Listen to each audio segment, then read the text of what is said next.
How's it going, guys? It's Noir back with another video. Today I'm doing a review of the Fin Retro plugin. It's actually called the Finisher Retro plugin, but it just comes up as Fin Retro in the plugin settings anyways. This is a bit of a lo-fi plugin. I don't use this very often. I've had this for a while. I think I actually got this free with another purchase I made. I'm not sure when. But either way, I've used it a handful of times and I thought I'd do a bit of a review on it. It's an interesting plugin. It can really add some interesting flavors to your sound. So let's check it out. So here in Ableton I've got a couple of samples, and so all I'm going to do is put on the plugin and play around with it and show you some of the flavors it can offer. So this is what the plugin looks like here. First I've got the sampler here. It's nothing crazy. I'll just let you listen to it first so you can get a feel for it.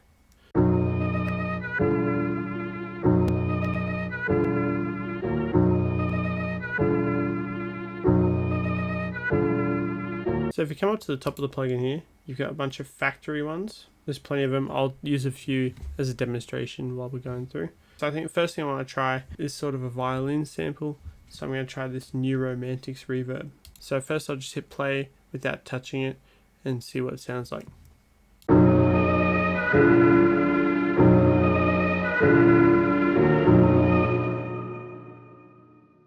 So it's got a really long tail to it. I think it sounds pretty good.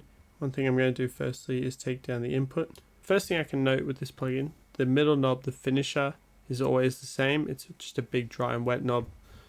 So that's probably the first thing I'm going to look at taking down here. So as I said, you've got the presets up the top.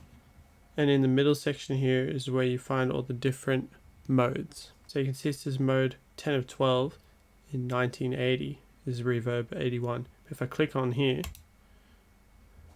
we've got options in 1960, 70, 80 and 1990. Each of these ones, when you click on it, it will change what the knobs do at the bottom. As you can see, the preset that I picked, the New Romantics reverb, has picked the reverb 81. It tells you in the notes down here, early 80s lo-fi studios only had a budget for reverbs that sound like this, influencing the era with the harsh and proud aesthetic. So basically this is meant to emulate a reverb from 1981. And so you can see the four knobs have changed to decay, reflections, tone and color.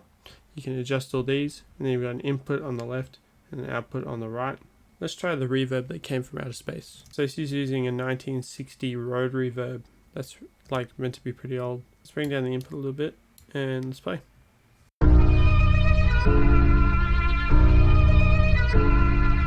That's a really interesting preset, isn't it? It's doing panning. This is one of the things I do like about this plugin.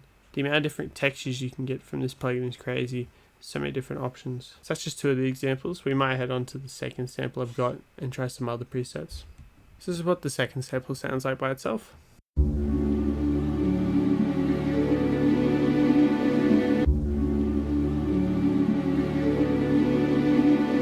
Quite slow. You can hear a bit of the humming as well. It sounds quite nice, quite smooth. I'm going to try some of the filters. Let's go phone speaker.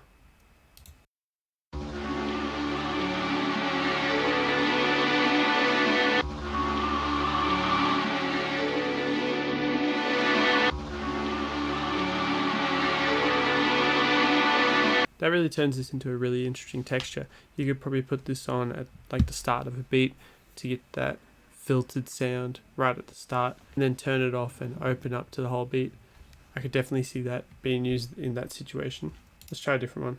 I'm going to try the modulation section. I'm not too sure what this will do. Let's try vintage compression.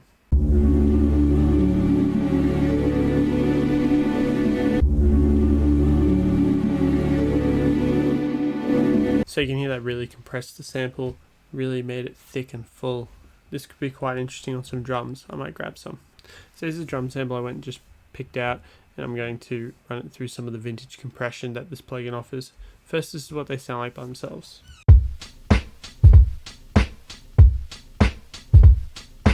Let's try that same vintage compression preset we had on.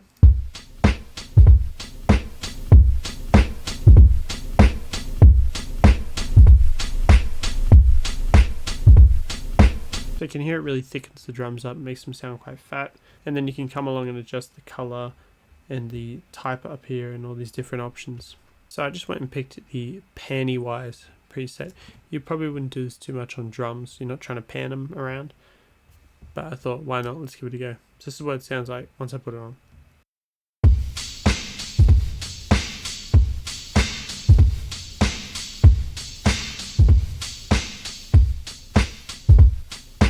It's really interesting with the panning, the snares going left and right. It sounds really wild. But anyways, I think you get the picture of the plugin. It's got multiple uses. You can compress, you can use a reverb, there's a delay, there's filters in it too. There's a bunch of different options with it. I'm not sure if it's free anymore. You can definitely check it out on pluginboutique.com. It's made by UJam. That's the name of the company.